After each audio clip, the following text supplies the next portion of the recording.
Alors, vous avez déjà essayé de rentrer dans un grand hôtel. Vous avez des portes tournantes. Vous savez comment ça marche, les portes tournantes, hein? On pousse comme ça, et puis il y a plusieurs personnes qui poussent et on tourne. Hein, puis on sort après de la porte tournante. Alors, qu'est-ce qui se passe parfois? Il se passe des scènes un peu loufoques. Il y en a un qui pousse et l'autre derrière qui pousse. Alors celui qui pousse, devant, il dit « Vous pouvez arrêter de pousser ?» Il dit « Mais c'est vous qui poussez, monsieur !» Il dit « Non, mais c'est vous qui poussez !» « Non, c'est vous !» Ils sont dans une porte tournante. Jusqu'au moment où il y a un vigile qui passe par, il dit « Vous arrêtez, sortez tous les deux !» Les disputes, elles ressemblent souvent à des portes tournantes. C'est de sa faute. Regardez comment il me parle. Regardez comment il me parle. Il m'insulte tout le temps. C'est pas moi qui l'insulte. Regardez comment lui, il a commencé à m'insulter. Oui, pourquoi je l'ai insulté? Parce qu'elle me parle mal. Pourquoi elle me parle mal? Oui, parce qu'il me parle de ma famille. Mais pourquoi vous parlez de la famille? Parce que moi aussi, il m'a parlé de la sienne. La porte tournante. D'accord? C'est à cause de la création. C'est pas de ma faute, c'est de sa faute. C'est pas lui, c'est elle. C'est pas elle, c'est pas lui. C'est pas moi, c'est elle. C'est lui, c'est moi, etc. Ça veut dire, on est dans la porte tournante. Alors ces mécanismes de porte tournante, c'est des mécanismes très problématiques parce que, allez-y en sortir maintenant.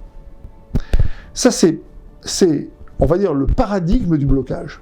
Ça, c'est vraiment la meilleure manière de complètement rester bloqué, de rester complètement arc-bouté sur ses positions et surtout de créer une bibliothèque émotionnelle extraordinairement négative où finalement on est victime et l'autre est bourreau, sans même s'en rendre compte que nous-mêmes, parce qu'on se met en position de victime et donc on se donne le droit de riposter, on va nous-mêmes devenir des bourreaux. Alors comment est-ce qu'on sort de la porte tournante, hein? Comment est-ce qu'on sort? Comme dans les grands hôtels, à un moment donné, il faut arrêter de tourner, il faut sortir. Puis bizarre, ce qu'on faisait là, on s'est mis, comment on en est arrivé là? S'arrêter un moment, s'arrêter, il faut sortir de la porte tournante. Comment on sort? Il y a un moment, on va se dire, le problème n'est pas de savoir qui est coupable. Le problème, c'est de savoir qu'est-ce qui est nuisible. Quel est le système relationnel entre nous qui est nuisible, qui ne peut nous amener qu'à des bagarres? Le système de la culpabilisation, par exemple, c'est de ta faute. Ou alors un autre système plus souterrain, c'est finalement, comme je sais que je suis responsable et que c'est difficile à porter, donc je vais l'évacuer en disant que c'est l'autre qui est responsable.